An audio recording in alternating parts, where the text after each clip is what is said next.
Hi everyone, this is Bobby of Knitter's Niche. I live in the northeast corner of Alabama near Huntsville. I don't think I really talked about exactly where I live. I did say I lived in the south. It's beautiful here. We do, again, we have a little rainy day and we haven't had rain for quite a while. On the last episode, we had some rain too, but it is greatly needed to keep our waterfalls flowing. There are waterfalls here. We are in the foothills of the Appalachian Mountains. There are cliffs and bluffs. We actually live on the top, they call it a mountain. Of course, it's not like as tall as the Rocky Mountains or even the Smoky Mountains, but it is still elevated and we can look down to the beautiful scenery, just gorgeous views that we have here. So we're having a glorious fall day, even though it's cloudy today. We've been having nothing but sunshine here lately. So it's kind of nice to have a little cooler day. It's a little misty outside, an occasional light rain as I'm looking out my window here. Up here in my Knitter's Niche in our bonus room. We're going to talk about, I'm just kind of warning you up front here, we're going to talk about clue number 1 in the mystery knit along called Twist and Turns by Stephen West. So if you don't want to see when I'm going to talk about it, I'll give you a heads up. If you want to fast forward or turn off and then fast forward and then come back on. But the clue number 2, it comes out early tomorrow morning. Now, I do know that I'm not going to be done with clue number 1, and I'm not alone because I've been watching different podcasts talking about the mystery knit along this year, and there's quite a few knitters out there that mentioned that this is very involved, and it is very involved, and it is a lot to get done in 1 week because, you know, we all have we do love to knit, but we do all have lives beside knitting and other responsibilities and other family things that we're involved in that we're not unable to knit all day long. But wouldn't that be lovely? So let's do this first. Let's go ahead, and talk about what I'm wearing. Now, I have on the Felix Cardigan by Savory Knitting. This cardigan, it's easy and quick to knit. It has the lace raglans. I've talked about this before, but I was thinking I haven't worn this and let you know how this fits. Now, I did it a little longer. I wish I would have done the crop, so I think probably what I'm going to do is I'm going to come back and I'm going to have to take out the ball band, or excuse me, I keep saying ball band, the button band. I'm going to have to take that out and take this out here, and of course the bottom, and I'm going to come up and just bring this and make this a little shorter because I think it makes it look a little more modern.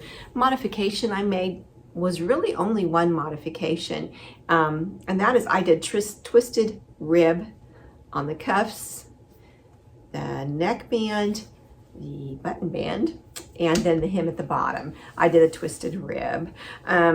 I like it so much, and I wish I would have had one in a fall color that I could have worn. So I got some yarn excuse me, it's from Pearl Soho. I just got that in the mail, and I'll have to show that next episode and let you know what that looks like. But it is in a golden color, and I just love it. It's such a fall, beautiful color. So I think I'm going to do another Felix in that. But we'll see, because you know there's always new patterns popping up. I tend to change my mind, like, oh my, I want to do this one instead. But I have done the Felix, and this was one of my Make 9 2022 that I wanted to do. And I've done 2 things off of that. I've done 2 of the ranunculus, and then I've done 1 Felix cardigan. They were both on my Make 9 2022, and I've talked about that a little bit in a past episode. So if you haven't heard about it, go back and check some of my episodes, and it's on there, and I think you'll enjoy learning about that. It's just something fun to do to help keep track of the progress on projects that you're hoping to accomplish in the year. Okay, so this is my Felix cardigan. I'm gonna take this off real quick here. I thought this t-shirt that I have on is so cute, and it is totally fall, believe me, fall appropriate. Really, this is the only time of year I can wear it. So I put this on this morning, and it says flannel, pumpkins, boots, hello fall. And I think this is so cute. I think I'm just gonna do a little half tuck real quick in my jeans. I have on stonewashed jeans. Just tuck it in there, and I think it's just adorable. So now I'm a little bit cooler because I've been scurrying around this afternoon trying to get things set up, because I thought I'm just going to do a quick little video here today. So, and today is October 12th, 2022, if I didn't mention that earlier. So I'm going to go ahead and talk about, I'm just warning you here, the Mystery Knit Along Twists and Turns by Stephen West. I'm going to give a little review on clue number 1. And I'm also going to show you which colors I chose. My last podcast, I said, help me choose, and I had 3 different colors. I had pale mushroom, pale mushroom, and this is wheat flower. And then I also had the peony pink to choose from. So these were the 2 that I'm going to choose, that I was going to choose between. So this would be my main color, or this would be my main color. So that was my choice. I already had my contrasting color picked out, and this is the pale mushroom. So I definitely was going to use this. By far, let me see, the last time I checked, I wrote it down here real quick. The last time I checked, it was peony pink 34 and wheat flower 20, because I'd asked you to help me with that decision. But then I had 2 comments that really got me thinking. And one was from Esin, E-S-I-N, and I apologize if I mispronounced your name. And thank you so much for commenting and watching and liking my videos. It says, leave the pop of color out and knit with mushroom and cream as your main color and contrasting color, and the light pink, the peony, as your pop of color. Which I thought that was interesting. It will be low contrast, but dreamy. Dreamy. Yeah, dreamy. Okay, and I also had another comment, and her name's Annette. And Annette said, either colors are lovely. The peony pink brings a real brightness to the project. The lighter color, however, would make the rosewood pink really pop, since it would be the only pink. I thought, you know, that is such a good point. And when I was picking my colors, there's so many things to consider. You want good contrast, but then also you want to know that your colors are working well with one another, you know? And kind of telling a little bit of a story, what colors that you like. So what I had done is I had knit up some swatches. Okay, so this one is the pale mushroom, and then your rosewood pink, and then this is the wheat flower. Okay, so that's that one. And I thought, well, I don't know. So this would be my pop of color, main color, contrasting color is what I was thinking. So then I did it with the peony pink, and I just don't think that this had it has contrast to it, but it looked like Neapolitan ice cream to me. So what I have chosen, I did not choose the peony pink because of that. I think it just kind of gave it that, like I said, that ice cream look. You know, the Neapolitan has the chocolate, the vanilla, and the strawberry ice cream in layers all together in stripes in your ice cream. So I decided not to do that one. And then the other one I had is the pale mushroom, the rosewood pink, and then I also have a color that I had used, excuse me, in my half and half wrap by Pearl Soho, and this color I have is called Peach Stone. Okay, so I was thinking I could use the Peach Stone instead of the rosewood pink. So let's take a look, and I know I'm taking you guys back and forth with these colors, but here's what I chose to do. And right now the pop of color, that third color, hasn't even come into play yet in Clue 1, so I could choose one way or the other. So this is what I decided to do. This one is my main color. Okay, that's the wheat flour. And then this one is the peach stone. And then this is the pale mushroom. So I'm going to show you what I now look away now. Here's the time to look away if you don't want to see.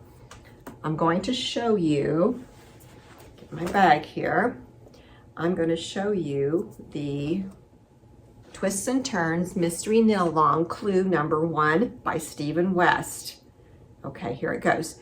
Now, I am far from being done, and the reason is I have never really quite knit something that in every, you are casting on and you're binding off and you're casting on and you're binding off and you're casting on and you're binding off as you're going across and as you're increasing, and as you decrease, do a double decrease here and then you increase here. So there's a lot to it, and I have seen some of the comments and people say there is no way in the world I'm getting this done before Clue number 2 comes out. But then there's some people that must have just knit continuously to get theirs done. But here it is. Okay. Here it is. And what we have here, you get these loops. Okay. And when I am done, I have to do a repeat of row 9 through 16. I have to do that 11 times. 11 times. And as I'm doing this, the chevrons get bigger, get wider, as you can see here. And I've done this with a Pearl Soho linen quill, which is what the colors I had shown you. There it is. And when you first start the pattern, it is a long, it's about this long, I-cord. So that's where you start. So this is the very bottom of it. But Stephen West already has the video out that you can actually go on and watch it, which helped me a lot, because if you read the pattern, it's not that the pattern is not well written, it's just that I had to think about this in a whole nother way because I had never done anything like this before. So right here is where these were all cast on at one time at the beginning. And then you get to a certain point and you have to bind off all those stitches. And then what we're gonna do with these is you take and you loop these up, and it looks like a big braid going up at each section here where you have your loops. But what I'll do here in a second, I'll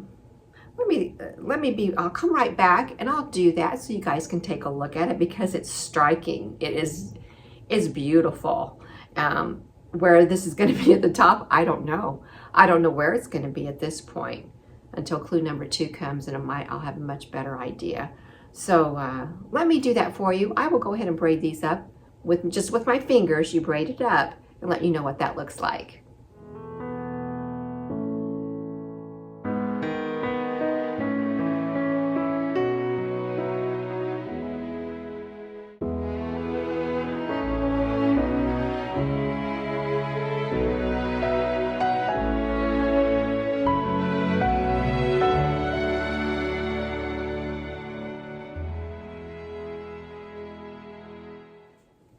Here it is.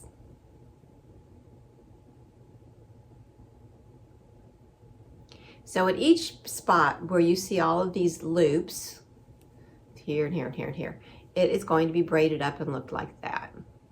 And if you watch his, watch Stephen West's YouTube video on the Twist and Turns Mystery Knit Along, you will see how that's done. And you just loop one into the other, and there you go.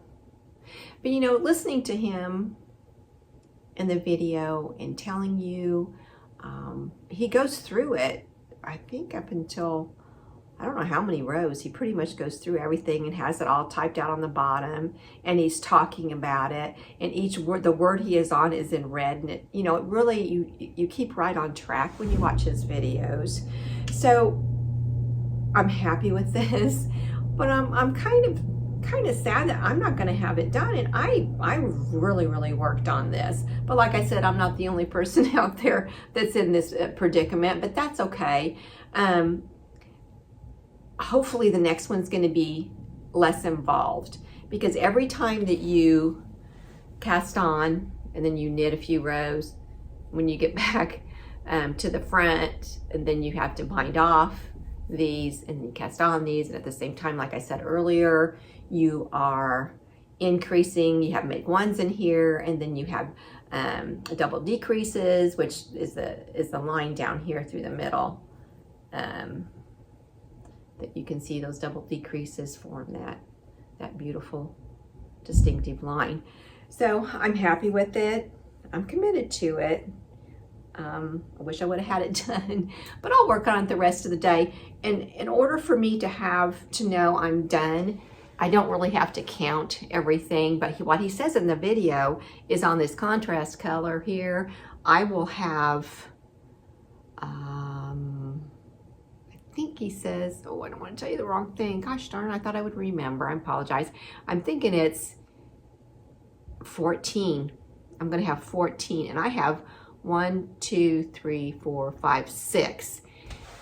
And I was reading some of the comments too, and someone had put in a comment that it becomes intuitive. Well, it didn't become intuitive until I understood. It just kind of clicked in my brain.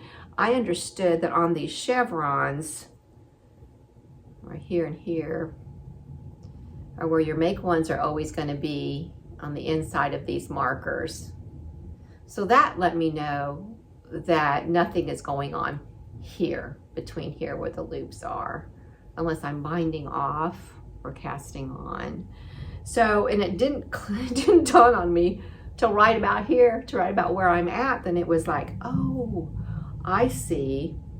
Would I call it it's entirely intuitive to me? No, but I'm gonna forge ahead. I'm not giving up, you know. I always tell everybody, you know, get out there, knit the day, don't give up. So here I am. I'm going to go ahead and get that done. But anyway, the next clue number 2 comes out. Oh, and I'm done showing it. So if you guys want to look up or push play, go right ahead. I am done talking about that, or showing it anyway. Now, last podcast, I was debating on talking about this today because I just wanted to talk about the clue 1 mystery knit along. But I think, you know, when I talk about an item, a whip that I'm working on, a work in progress, I think it's important to follow up on my channel to let people know how I'm doing. And I was doing knitting the Andrea Mowry So Faded. It's a pullover, and I have it here, but I tell you what, I am at a dead stop because it's nothing about the pattern, and the yarn is phenomenal. But I truly think I chose the wrong, I mean, it's dyed beautifully. I chose, to do this, you need the whole skein to be speckled. Like your main color, your background color needs to be all one color, and then your speckles all different. What has happened with this is, and I'll hold it up here, and it just kind of breaks my heart because it is just so beautiful. But it has pooled, you know, when the yarn pool, and look, it's right here. What I did was I knit with the flight, and then you come in, and every other row, I went for 10 rows between flight and heirloom, and then you do this color by itself, which is heirloom, and it pooled all over here. And I thought, well, I'm going to go ahead and start, I'll go ahead and start fading the next color in. Well, the thing with the skeins that I had chosen, the yarn colors I had chosen, on each end of the skein, we'll pretend it's here, not this one, but on each end of the skein, there was tonal color, pretty much solid. And then it had the light color going through here with speckles, and that's what's happened. And it really had a lot of color, solid color in the skein down here. So it's striped. I mean, I have faded these two together, the heirloom and the, goodness, I forget what the gray one's called. But anyway, I have faded those two together, and now I'm just doing that one on its own, and it's turned into a big stripe here. And the whole point of doing the so faded for my liking, is that it's going to be faded, and it's going to speckles and all. So this is the back. So I think what I'm thinking about doing is taking, ripping back here, leaving this, because it's got some speckles here, and leaving the first color as it is being faded and a little bit going on its own, ripping this out. And let me show you the colors I'm thinking about doing then. I had some stash yarn and without tags, but I thought, you know, these would work together. So this is all speckled. Like if this was in a skein, it would be all speckled. Okay. And this one I think would go well. Whoops, I kind of got that caught there. Would go well with that because there are similar colors in here.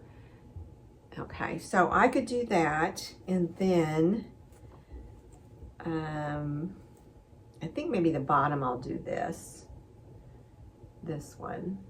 Now this is more tonal, it's not speckled, but that could go on the very bottom, maybe on the hem, or I'll kind of try to work that one in. So that color, and then I have another one here. Let me get it out here real quick.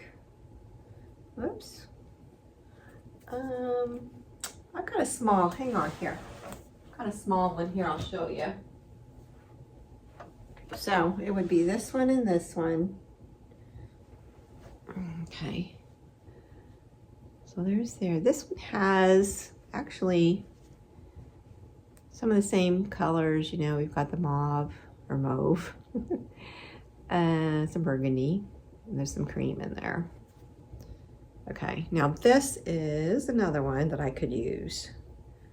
And you know, I was winding this up, and the reason, and I've got the other one over there, the reason I had two, I'm just winding away, and all of a sudden it just flies right off the ball winder. This here, the ball winder. Whoops, I got caught on my sweater over there. I'm just winding away, going like this. You know, I have it attached to usually I attach it to this here, and it just scooted right off. So then I had to cut it, because to get that back on there, that was impossible. So anyway, that's why I have a small one. So the So Faded, we're going to do this and this, and this is going to be down the road a little ways. And I really like the pattern so much. I mean, you could do a solid in that too, but to do the faded, that's the whole point. I mean, it's called So Faded. So I'll get that worked out and keep you up to date on that. And again, I recommend it, love it. I really do like it. I'm almost like, oh my gosh, this is an epic fail. Epic fail, this is awful. And it's not. It's something, you know what, sometimes when you make a mistake, you learn from it. So I learned a lesson there when it comes to fading. Don't get a skein that has a little bit of color on each end, because you're going to have some major pooling on that. So by pooling, I mean all the color concentrates in one area. And really, I don't know any other way to fix that. So that's what I'm going to do. I'm going to try some other yarn colors and get that fixed. Let's see if there's anything else I was going to talk about. Oh, I think that's it. Oh, I do want to mention, I mentioned doing the garter GAN, and it is by Tori, I think it's YU. I'm doing a test knit for her. And I told you the wrong thing. I said it was due the beginning of November. It's due the end of November, the test knit is. And I had ordered some yarn. I got it from Webb's online, Webb's yarn store online. And I've got it right here. And this is the vintage DK. It is DK, recommended for DK yarn. And I am knitting it on the required needle size, which is a size 6. And I'm not going to be showing it to you until it's completely done.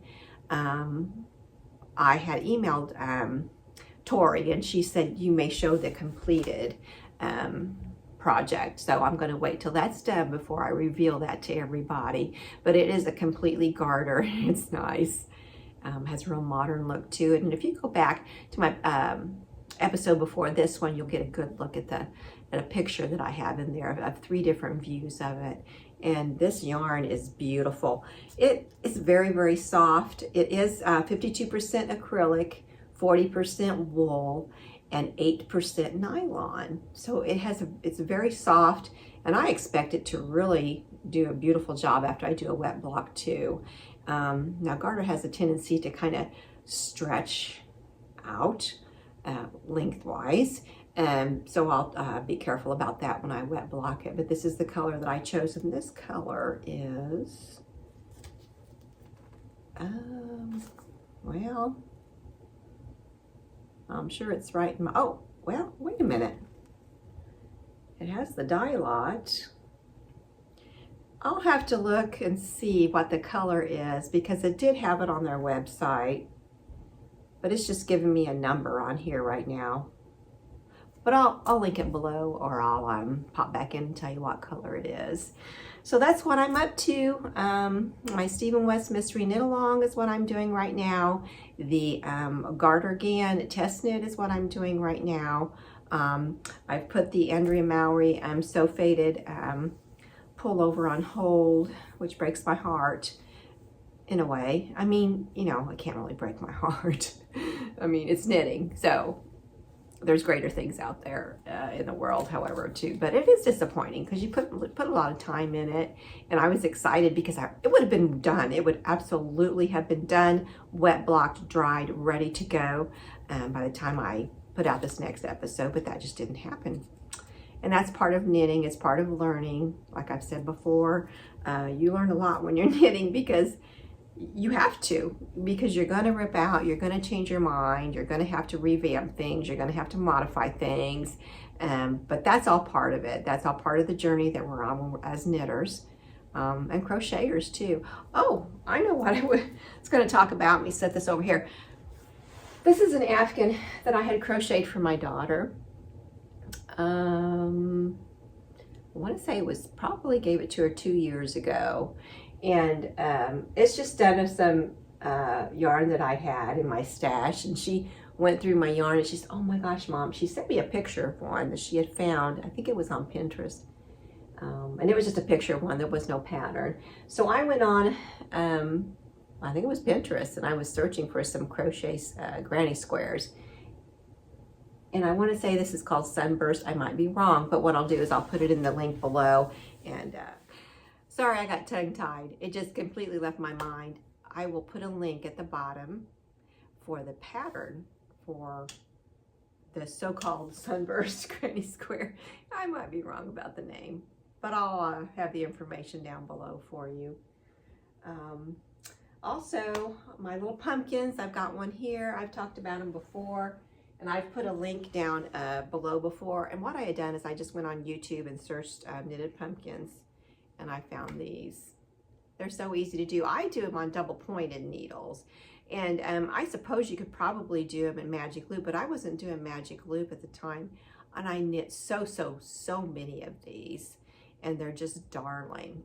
You basically, what it is you knit, it's like a ball, you know, and then you come and you just run yarn through here, which gives you your sections in and out, gives you sections, and then I have a leaf I found a little pattern for in one of the books that I have. And then I just did an I-cord for the stem. I just did my own thing with that. So I have my gold one here. And I have one up here. And this one here, I had found, can you see that little, it looks like the, what I want to say, the vine. And it's wire, and it kind of has jute that's around it. And I just found that at Hobby Lobby. They had some, so I bought some of that and put that on there, and that looks so cute. That is so cute. Just adds, just these little touches add so much. Because here's one without, and here's one with.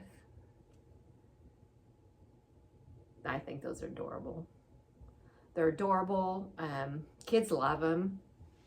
They really do. I'll put this one over here for now. What else do we have? I think that's it. I have my outdoor mums I brought in. I got those mums. They are gorgeous. I got them at Aldi's for like under $4. Like, what I want to say, $3.48.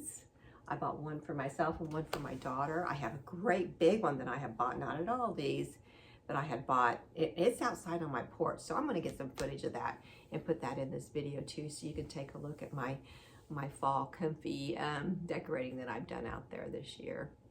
Okay, well, I will let you go. Happy knitting. Keep knitting. Get out there and knit the day. If you're struggling with your Stephen West mystery knit along, as far as time-wise about it being done, hey, I understand. I'm right there with you. In the comments, let me know how you're doing with that. I'm enjoying it. I'm excited about it too. At first, you know, a couple days ago, I thought, there is no heavenly way I'm going to get this done. No way I'm going to get this done. Because I was knitting a lot. I'm also, see, I'm not home in the house all the time. And there's nothing wrong with that at all. I like to be outdoors. I play pickleball a lot. We play a lot. My husband and I play a lot. We're both retired, so we do have time. We do have the leisure that we get to do that at this point in our life. So we do that a lot. I go for what they call drills on Monday mornings, where we go over certain shots again and again and again. We have an instructor that we do that with. There's a group of 8 that we do that. We do that every Monday.